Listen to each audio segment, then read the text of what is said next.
Welcome to the Manders Mindset podcast.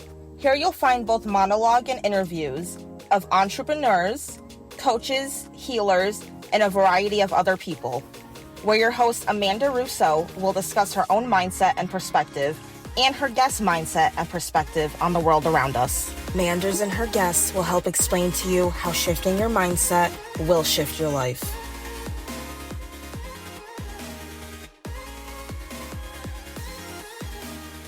Welcome back to Manders Mindset, where we explore the power of shifting your mindset to shift your life. I'm your host, Amanda Russo, and I am so excited to be here with today's guest. And I am here today with Aneta, and she is a coach and consultant and the founder of the Ardelian Kuzma Group, LLC. Her passion is helping her clients create transformational change. She is a former bank executive. Now she works with high-achieving professionals and entrepreneurs to create mindful leadership, increase focus, creativity, and productivity. Oh, Amanda, I'm so excited to be here with you. Of course. So who would you say Aneta is at the core? At my core, I just always think of myself as this very curious being, who is here to love other people, to explore all the beauty of life, to create, to learn, to grow, to develop relationships, and then my sort of earthly things I think about is I'm a mom and a wife and a friend. And in the end, I think I'm here to just be someone who is like a vessel for God's love. That's really what I see myself as. Have you always been a curious being? Yes, I was an only child for first almost 8 years of my life. And so I played a lot with in my own head. And I was always curious about adult conversations because there weren't, other kids around necessarily. I immigrated at a young age with my parents from the former Yugoslavia. And so I couldn't speak English when I first started school. So I just observed, right? When you have no language, you could just observe people, but you can't necessarily communicate back. And I think that just developed other skills in me where I was able to just pay attention. And then when I started being able to pick up on the language, but maybe I couldn't speak as well, then I also was able to start to listen actively. And I think all of those things really help with the curiosity. And so that's why I love having my own podcast too, because I'm so curious about people's lives and asking questions. And coaching as well, right? We just ask questions to help unearth whatever is already within the other person. Now, can you tell us a little more about your childhood upbringing? So came right before kindergarten, moved with my parents. My grandparents were already here in Cleveland. I'm in Cleveland, Ohio. And so it was really hard at trying to fit in and adjust to a new culture and to a new home and leaving all the stuff behind.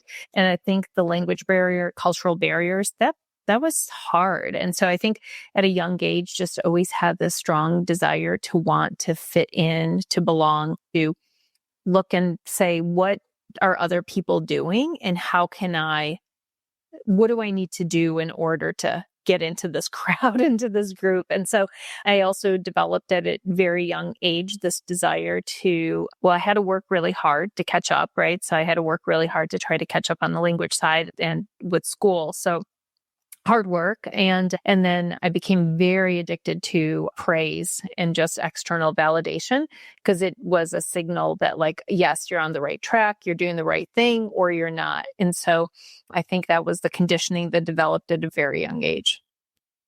Now, how old were you when you were able to speak English?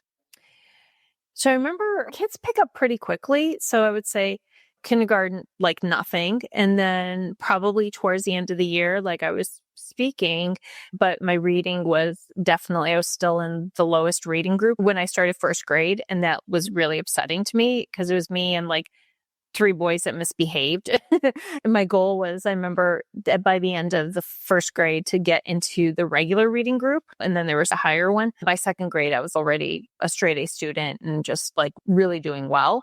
So I think it was probably from nothing to like better, over the course of 2 years. And then by second grade, I felt like you learn the language skills, but you still don't have all of the cultural references. And then you don't have necessarily parents at home who are able to help with that. So any expression like just went over my head because I never heard them before. And now, how was schooling for you as you started to go about your grade school years? It became everything for me. I loved learning, I think because I put so much effort into it. And then when it got easier, I just had such a desire to read because I read so much trying to catch up. And so loved learning. Once I started talking, I was the nerd in the front row, center seat, and raised my hand to answer anything because I think it must have felt like freedom for me. Like, oh, I can finally do this. I finally know what's going on. I loved school. I probably would continue to take classes for the rest of my life. I've always just had this desire to learn more. I think it goes back to that curiosity. Now, were you involved in extracurriculars in school?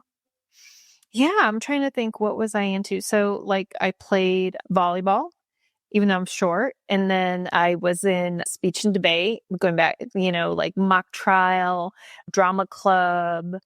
I'm trying to think what else. Kind of the nerdy things. And I wasn't into too many sports, but I did like volleyball. So, And now, did you go to college? I did undergrad and I did grad school. I studied literature. I thought I wanted to be a professor. So studied literature and French and women's studies undergrad. And then when I started working and the kids were a little bit older at that point, I did an executive MBA program just to get my business degree. And so did that. And then I had an additional schooling for banking, which is funny. I worked in banking for 22 years. So they sent us to an executive banking school in the summers, which was really funny. So the nerd theme continues. And did you always have an interest in getting involved in banking? No, I never had an interest. It was like one of those things where I just, my husband's from New York. So we lived in New York after we got married and then moved back to Cleveland. And I wanted to work for a company that was located in the city, in headquarters, because it was easier to kind of grow in the organization. And at that time, like my generation, we liked staying at a company for a long time if you could and just growing. And, nowadays, I think this generation, the average they stay is like a year and a half in any role, or any company, which I think is so different than what we did before. And so I just ended up in banking because it was a headquarters and I had a friend who worked there in HR and she's like, hey, they're looking to hire in this position. You should apply. And so I did. And I ended up staying 22 years, which, wasn't necessarily what I planned, but I was able to work on some really interesting things and with some good leaders. And then, until it was time to start my own thing. I gotcha. Now, what made you make that transition and leave? 22 years is a long time. It's a long time. I just felt like I couldn't see myself retiring from banking and I didn't know what was next. I had the coolest jobs in the organization. I worked with great leaders. And after a while, I was like, I don't know. I just can't see myself staying here, but I didn't know what I wanted to do. And if I wanted to move into nonprofit or if I wanted to work in a different industry or do something different, I was kind of bored at that point too. And I was tired of all the financial crises. I've lived through a couple of those while I was there.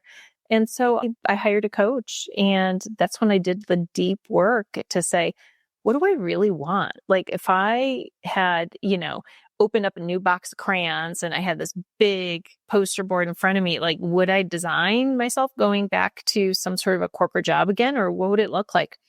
And for the first time, probably forever, I allowed myself to dream and to say, what could this look like? What are the things I really enjoy? What do I want my life to look like this next chapter? And after some time, I was able to write a whole vision paper on what I wanted. And I fell in love with coaching. And so I knew I wanted to start some coaching business. And I really enjoyed the space of wellness. And I just had dreams that I always wanted to do. I always wanted to write books. And I love listening to podcasts. So I was like, oh, that would be so great if I had a podcast one day, or I would love to do retreats all over the world. So I allowed myself just to have these big dreams and didn't care how it would come together. And now, over 6 years later, I have all those things in my business, and that's this is my life. And so it's one of those stories where I look back and I just think I didn't know how I would get here, but I didn't dim my dream or make it smaller just because I didn't know how. I allowed myself to dream really big dream, and then knew that I'd just figure out how to get here eventually.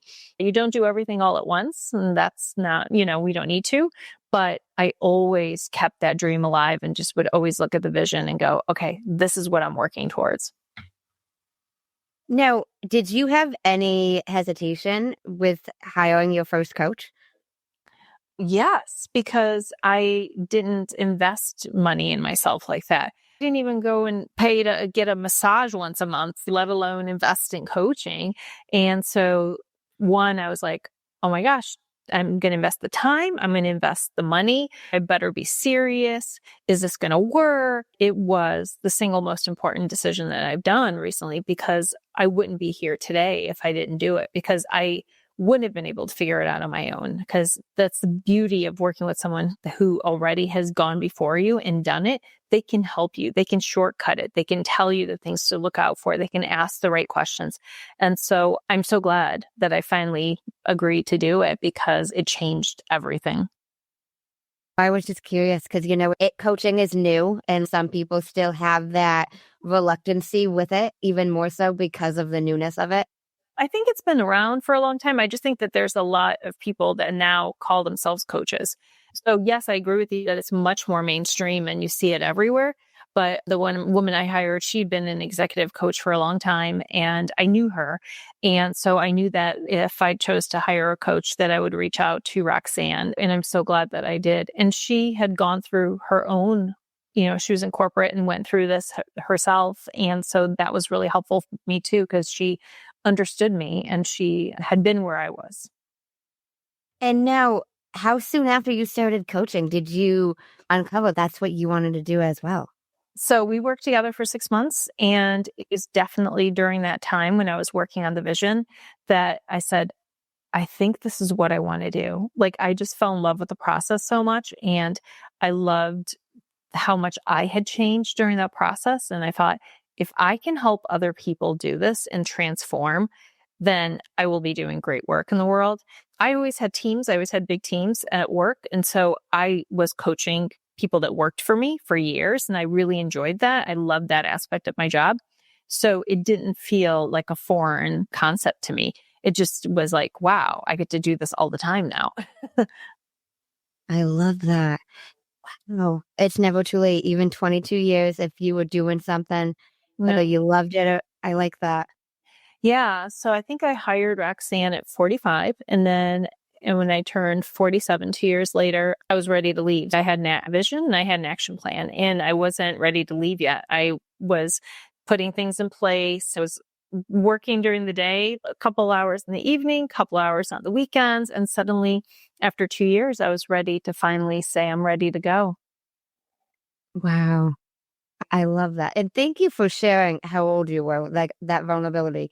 I think that really shows even more so, like, because people say to me all the time, like, oh, you look so young. Of course you can shift. Like, I'm 28. Yep. Like, I left my paralegal job, and like people look at it differently after being a paralegal for 4 years when I was 24, so I appreciate your vulnerability. Yeah. I own my age, and because I think I'm so grateful that I'm not counting down till retirement. I'm like building what I love. And, I'm 53 now, and I'm so happy that I get to decide, I get to build, I get to spend my day the way I want to with the people that I want to. And, entrepreneurship is not for everybody, but if you want to do it, it's never too late. to change. Like that's a powerful message I hope everyone hears. No, I love that. If you don't want to retire from where you are and you're not happy, like life is short. It's long, Yep. but it's short. Yeah, it's so true. Is there anything that helped you align your day to make this transition? Because I'm sure this is a big transition from your day to day.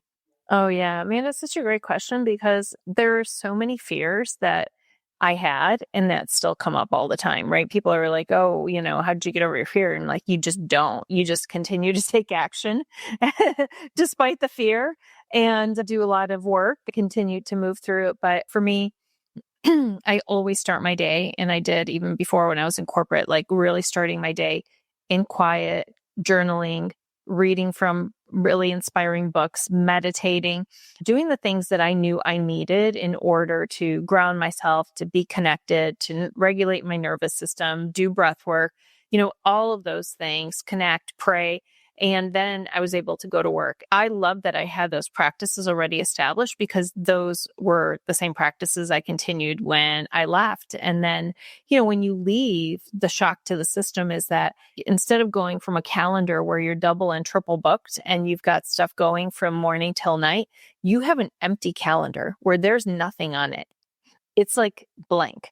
And it's up to you to decide, okay, what am I adding here? Where are my clients going to come from? Who am I meeting with? Who am I networking with? Right. But what was consistent and constant was my morning practice always. And that was perfect because I had that already established and that was very helpful. That makes a lot of sense. I'm curious when you got into breathwork. So I've been practicing yoga and meditation for decades, since the 90s. When I went through yoga teacher training, I got certified to teach. We did some pranayama, of course. And so we did that type of yogic breath. And then in 2021, I want to say it was in the fall, I was at a conference in LA and Samantha Skelly from Pause Breathwork guided us through a breathwork session. And I didn't even know what happened. Like I was cracked open. I was crying, ugly crying. I was like, what is going on here? And I literally started following her on Instagram, sent a DM, or they messaged me, or somehow I got on with her team the next morning for a call and signed up for the 6-month certification program, right away. Well, I was still at the conference. I couldn't even wait to get home. I was like, oh, I got to do this. And they just had one that started that Monday. I have to do this because I need to go deeper into this and see what it is. And I need to bring it to all my coaching clients because I love bringing in modalities and practices and energetics and other things besides coaching to really help my clients. Many of them that come to me, they're burned out, they're exhausted, they're not regulated. And so anything that I can bring in that helps them get back to a state of regulation, then we can do the work. It's really hard to help someone vision and see differently when they're in survival mode. And so breath work has just been so impactful for me, but then also for my clients as well. Do you do it with all your clients? I'm trying to think. Most of them, yes. Most of them, I think some are more open to me sending them recordings and then they can do it on their own. But I always introduce it to everybody so that they can experience it. I haven't had one person say, oh, I don't like this. They're always like, oh, that felt so good. It's like you could just feel their body and you could see when they finally drop in and you're like, oh, there you go. There you go. It's amazing. I love how you said you always introduce it because I think some people have a lot of reluctancy when they first hear breathwork because they don't know what it is. Yeah. And there's a lot of fear around the unknown. And Yeah. I think it's phenomenal that you still introduce it and just bring normalcy to it because so many people are like, what is this? I think because meditation has become so mainstream and people now know about it. When I talk about the neuroscience and I talk about the nervous system, and then people understand it. And I talk about stress hormones. There is some level of understanding that most people have. And when you're able to bring in the science behind it and do it in a way that doesn't feel too for them or too spiritual or whatever it is that they're scared of or nervous about, when you're able to explain it and then just kind of demonstrate. And I even talk about just how our special forces use breath work before they go into combat. And so Navy SEALs are, using 4-7-8 breath and box breath. And so then it's like, oh, that's interesting. Well, why? Because it's the fastest way to regulate. And when you're able to regulate, then you're able to use the frontal cortex to think instead of the limbic part of the brain. So, suddenly I think it gives credibility to a practice that maybe they just weren't that familiar with before. That makes a lot of sense. And I like how you mentioned the special forces. Yeah, it's true. Like so many things use it, people think it's this woo thing. And I've spoken to people even like for fitness, for the special forces, for MMA, for different things. And they're like, you control your breathing. And yeah. I know. When did you get into breathwork? In 2023. Okay. Did you go through a special program? Breathwork Detox with Curtis Thomas. Okay. No, I don't think so. It was good? Yeah, it was great. A woman I became friends with through a yoga studio actually had been talking about it a bunch. And she was like, you got to try this if you're into this yoga. And I'm super stubborn to the point where she would say it probably every time I was posting about yoga on Instagram. And it wasn't until 3 or 4 months later on the anniversary of my grandma's passing that I was like, okay, I'm going to do it. I'm going to give it a shot. And I've been hooked. Oh, it's amazing, isn't it? Yeah. I was blown away. And honestly, I really didn't think it was going to do shit. So even more so, I've been so hooked because I'm like, this happened and all I did was breathe. I had a friend who he and I had lunch, and I remember telling him he'd done yoga with me before. And I said, hey, I'm really starting to facilitate breath work. I would love to, gift you a session so you could experience it. So he came over and he thought it was going to be like some gentle yin class or something. He didn't know what we were going to do, even though I tried explaining it. And at the end of it, he had such an experience, and he looked at me. He couldn't even speak for a while afterwards. And I just let him integrate and, sit there. And he's like, that was as intense as a psychedelic experience. He's like, he had such a profound experience and shared with me what happened. I checked with him in the next day and he was still processing and couldn't believe it. And the cool thing about it is that no 2 sessions are ever going to be the same. You are going to get what you need, and you're not going to be able to hyperventilate yourself into some sort of a experience if that's not what you need in that moment. But the first time people experience it is always my favorite because they're like, what? Because now you're not in your head. You don't actually know what to expect. And then, you're able to just allow the body to breathe. And that's where the magic just happens. It is. And I love how you mentioned no 2 sessions are the same. They really aren't. And that's great. Now, I want to transition a tad. You've mentioned that alignment and action is people's superpowers. Why would you say that? So I believe in aligned action, right? If you are just working a to-do list and crossing these things off and thinking that somehow that's going to give you fulfillment, you're going to get a little dopamine each time. But if those things don't actually matter, they're not in alignment with what's most important to you, it's not going to bring you the satisfaction or fulfillment. It just won't. And so what is our superpower is when we connect and identify what are my values, what is most important to me. Maybe it's your family, maybe it's your health, maybe it's your faith, maybe it's your relationships, whatever those are. You make a list of what your values are and the things that are your North Star that are so important. Every single day, I want you to look at your calendar and I want you to make sure that those values show up on your calendar. If they do not, you are not taking aligned action. You are working and living not in integration to what is most important to you. And when we are able to integrate all of those things together, then we suddenly feel like we are in balance. And then the person is traveling Monday through Friday, sees their kids maybe on Saturday and starts working again on Sunday. Or if your health is important and you don't eat lunch, you take no breaks, you don't drink your water, like you're not moving your body. And so it really is being accountable to ourselves. Like I say, this is what's important to me. This is what is most important in my life, and making sure that the way we show up every single day aligns to that. And open up your calendar to someone and say, tell me what's most important to me in my life. And if they cannot tell you what's important, because all they see are work meetings, then that's what is most important to you. That's what your schedule is saying is your top value.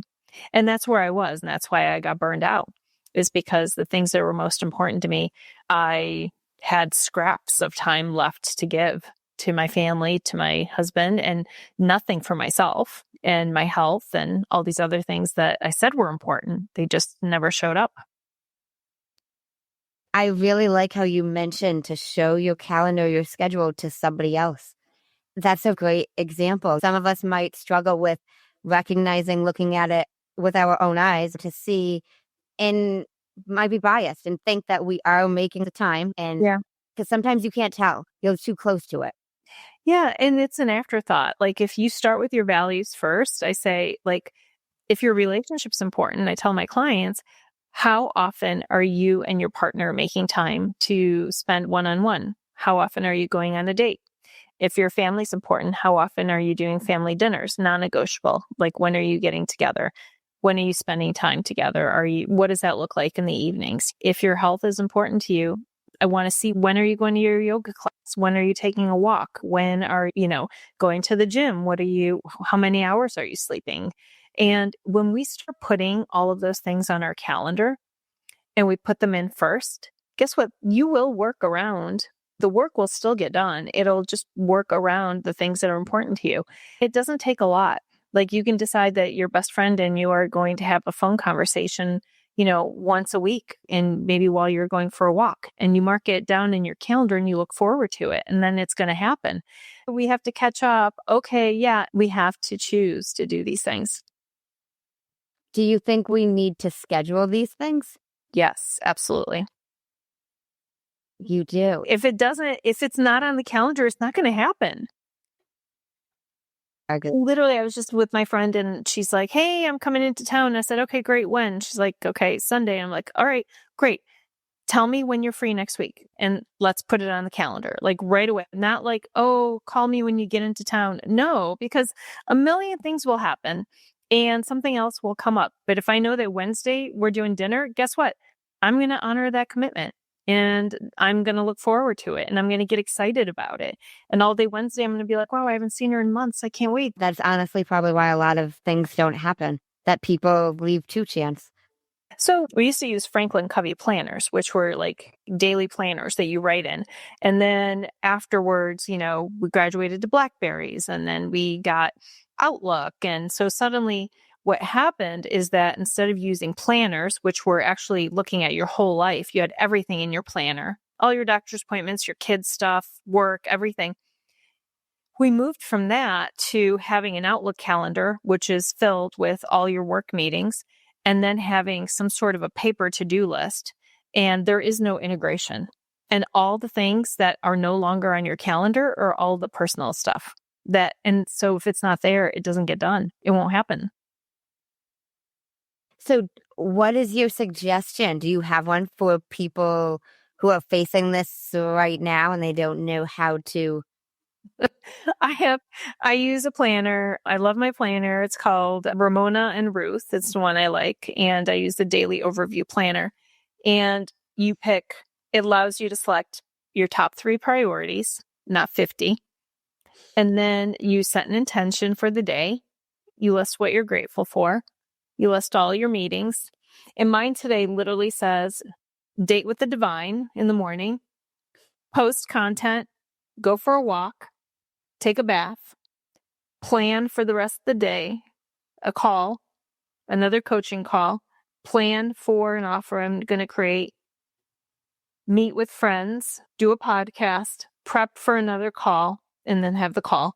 And then I just listed the other things that I got done, but like literally down to when am I taking a bath? Like, cause I was like, oh, I want to soak in the tub today. And then in the evening, it's like, asks you, what was your nourishment? What was your act of self-care? How did you move your body? How much water did you have? What was your favorite part of your day? And what are the top priorities for tomorrow? So I start with the plan and I end with a reflection in the evening. And guess what? If my reflection says I was tired, I didn't get to half the things on my list, I can make adjustments for tomorrow. And then I close it and I go to bed and I don't have to worry about it because I know what I'm doing tomorrow. It's already planned. So it's just really helps, get us ready for the next day and make adjustments. If something's not working, you can catch it right away and then fix it. Yeah. Have you always been this organized with your scheduling and your planning? Yes. I think I've always used a planner because for me, it was helpful to know what I was doing. My head is full of ideas and things anyway. I just don't need it filled with more stuff trying to remember. And so I love the planners, but I've always journaled too. Like there's something that I really enjoy about writing. And so I still love the physical act. And when I'm planning, it feels good to see it on paper. It feels good to kind of spend some time reflecting and thinking. If I see that I have only 1 hour to get something done today and I have 50 things on my list, I'm just going to go, well, this isn't realistic. So really, what are my top priorities and what can I get done in the amount of time that I have? And if I can't get everything done, then I need to say tomorrow, I can't have back-to-back meetings. Tomorrow, I need to create more space or I need to get more time done. So you're able to really, from a realistic perspective, align what's important with the amount of time that you have. Now, I'm curious, do you have suggestions for people if they are struggling to identify what their values are? Yeah, it's a lot of the work I do with my clients. There's some really great lists you can find online that list a lot of values. And I would say start and circle initially everything that stands out.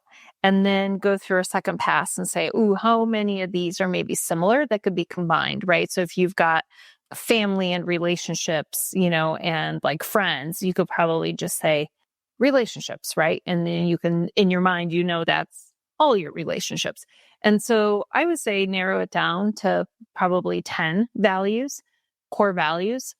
And then I have my clients write out a sentence for each one. Like, what does it mean to you? And so if your family is important, then as a value, you could say, my family is the most important thing in my life and I make time for them every single day. And that means quality time together, whatever it is. Like you just make up a sentence of what that means to you.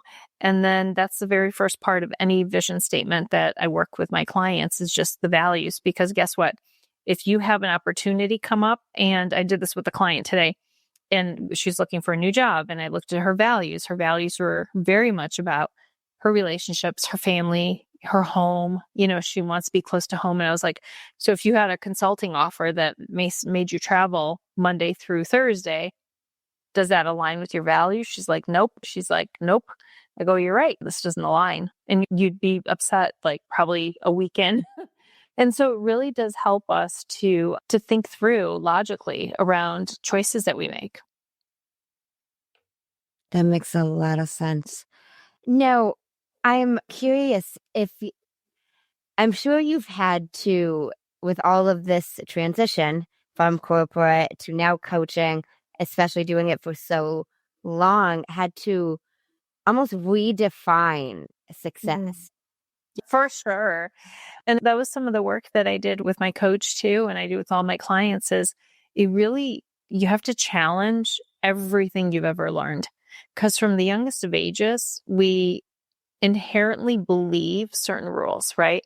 To make more money is better than making less money. To have a bigger title is more important. To have a nice car, to all these things that society tells us is important that really keeps us on the same hamster wheel.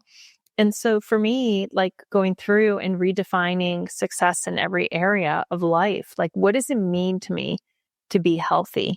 And I was like, I want to have a clear mind. I want to have a healthy body that can move. I want to feel emotionally regulated, right?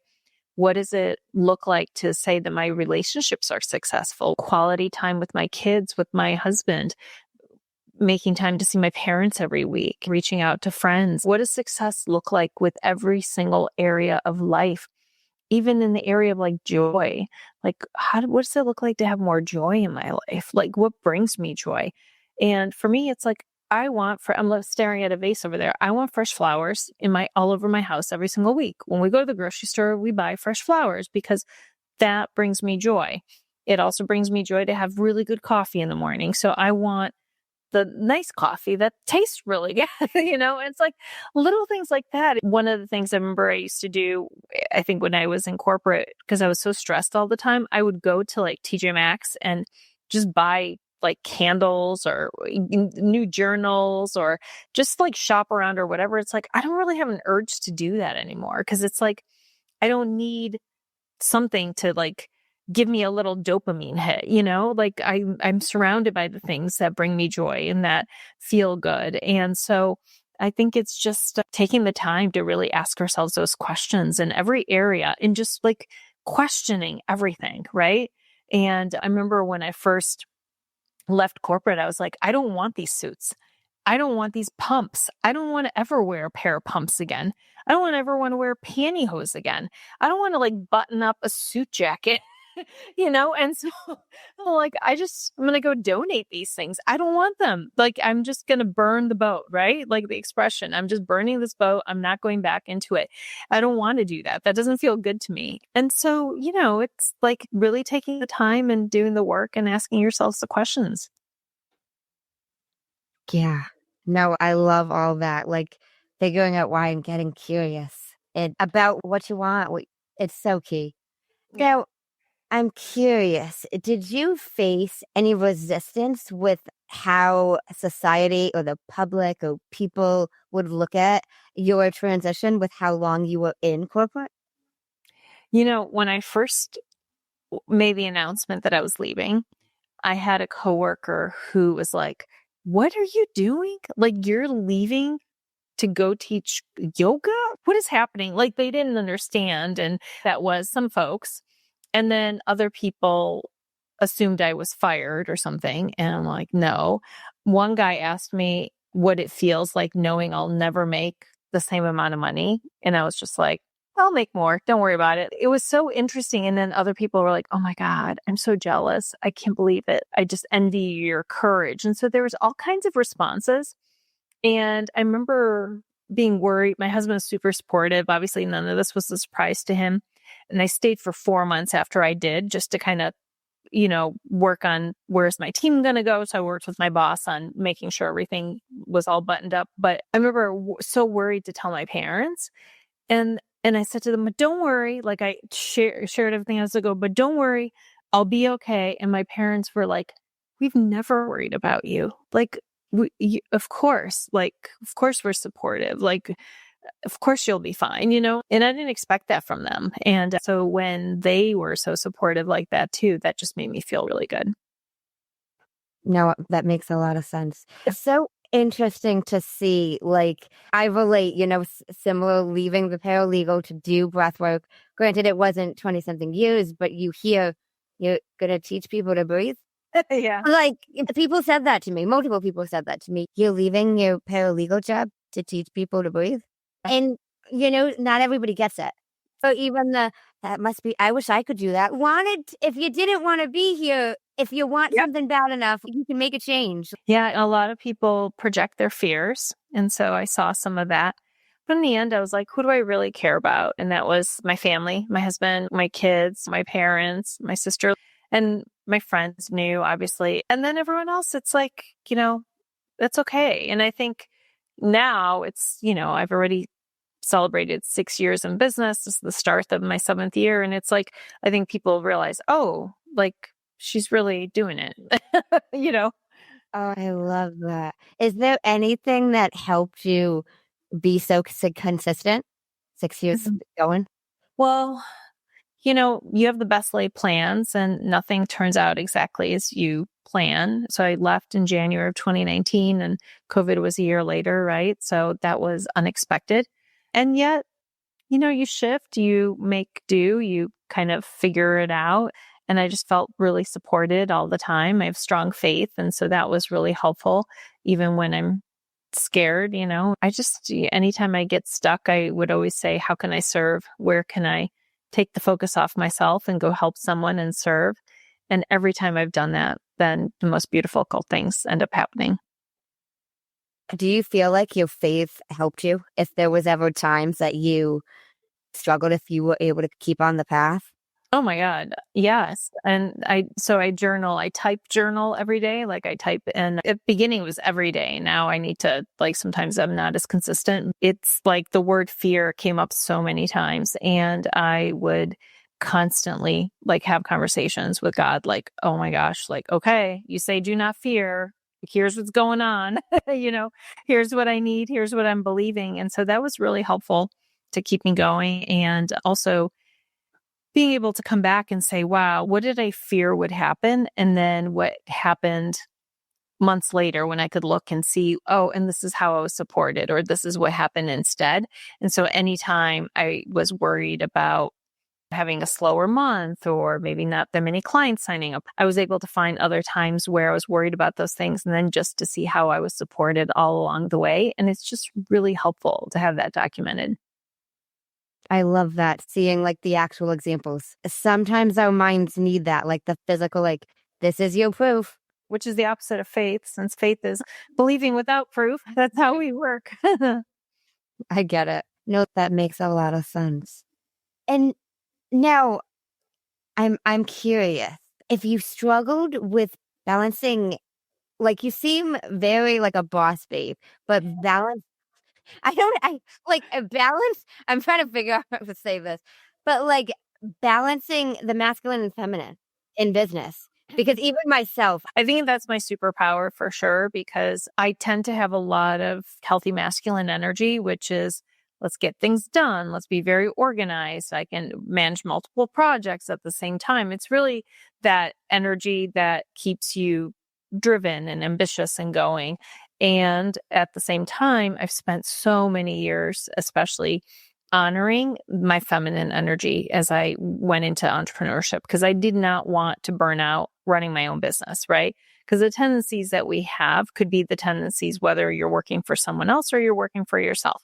And so I didn't want to run my business the way I was operating when I was in corporate. And so I really wanted to focus in on making sure I had all my devotion practices, making sure I was taking really good care of myself, making sure that I was resting when I needed to, that I focused on my energetics and my frequency, and doing all the things that I needed in order to stay really grounded, crazy, driven. And so it is about just finding that daily alignment over and over again and checking myself. If something feels amiss, or if I can find myself slipping into old patterns and tendencies, just going, okay, wait a second, you need a second meditation today, or you need to take a nap, or you need to go outside and spend more time in nature. And if sometimes I just find myself stuck, then saying, okay, girl, you need a cold plunge, or you need to go run, or you need a hot yoga class or something to get your energy moving and start to really move through some things, or just take one small action, even when you're scared. Finding that balance over and over again, and just being able to tune in every single day and say, okay, where am I feeling? What do I need more of? What are those activities? And then showing up every day, doing what you need to do to keep that balance. That makes a lot of sense. And would you say it's different day to? Most of the time. I think sometimes there could be a streak, if I don't pay attention and maybe I'm too in my masculine and I find myself overworked, overtired, not getting results, even though I'm working a lot, then I'm okay, you've been in your masculine for way too long. Now you need to adjust. And then it may take more than one day. And so it just depends, if I'm in a really good, healthy space, then you just make little adjustments daily. But sometimes if you stay in one space for too long, then it could take a little bit longer to get out of it. How do you feel? Do you feel like you're more masculine or feminine, or what do you do to kind of keep your balance? I'd say I'm probably more masculine. I'm pretty, I have to find and allow myself the not being too like, okay, this is what we're doing, and like scheduling fun or scheduling joy. It's something I don't always do. Oh, I think I'm doing it by like my walk, but like that's not always like, that's still kind of the masculine. Yeah. Even though I'm like telling myself my walk brings me joy, but it's like Behind it. I struggle with the feminine joy, with the not being so go. Many of us do. Sometimes we're wired that way. I'm wired that way. And it also is highly praised and rewarded in society too. I'm curious. Have you heard of a man named Jay Shetty? Oh, of course. Yes. Okay. So he ends his podcast on purpose with 2 segments, and I've stolen them. Oh. I end my podcast with the same 2 segments. I think it kind of rounds out everything. The first segment is the many sides to us, and there's 5 questions, and they need to be answered in 1 word each. What is 1 word someone who was meeting you for the first time would use to describe you as? Energy. What is 1 word that someone who knows you extremely well would use to describe you as? Loyal. What is 1 word you'd use to describe yourself? Kind. What is 1 word that if someone didn't like you or agree with your mindset would use to describe you as? Direct. Or bossy. Direct, I think. Yeah. What is 1 word you're trying to embody right now? Presence. Second segment is the final 5, and these can be answered in up to a sentence. What is the best advice you've heard or received? Surrender to God. Why is that the best? Because I think it pertains to every circumstance. Anytime I'm dealing with anything, if I just surrender and allow God to handle it, it just makes me feel better. It gives me a sense of greater peace, and it activates my faith. What is the worst advice you've heard or received? Just push through. Why is that the worst advice? Oh my God, it's the highway to burnout. It's like, what too many people are doing is like, just push through. Don't be weak. You got this. It's like, no, those are your body's signals telling you to stop, to do the exact opposite. Yeah. What is something that you used to value that you no longer value? Titles. If you could describe what you would want your legacy to be as if someone was reading it, what would you want it to say? She embodied her purpose and was a vessel for the Creator to work through her, and left this world a better place because of it. If you could create 1 law in the world that everyone had to follow, what would it be? And I want to know why. 1 law. It's funny. I go back to like when Jesus was asked what the greatest commandment was, and he said, love the Lord your God with all of you. And then he said, and love your neighbor as yourself. And if you do that, you'll find eternal life. And I just think about, wow, if we loved our neighbors like we loved ourselves and treated everyone that way, what kind of a world would that be? What kind of a world? How would we experience each other as being a direct reflection and mirror of one another? And I just think that if we were able to do that, we wouldn't hurt each other. We wouldn't need the rules for all these other things. Like it would just happen naturally. You wouldn't have to have a do and don't list because you just would be embodying love. It's a lot of sense. And it's very hard. It is. Well, thank you so much. I really appreciate this. Thank you, Amanda. I've really enjoyed our conversation. Me too. I do just like to give it back to the guest Any final words of wisdom you want to share with the listeners? Thanks for listening. And I think that what you cover, Amanda, is so important. I think you're embodying what it is that you're showing others, is that we can make a change. We can live through hard things, and it's never too late to decide that you want to do something different. Thank you. And thank you guys for tuning in to another episode of Manders Mindset.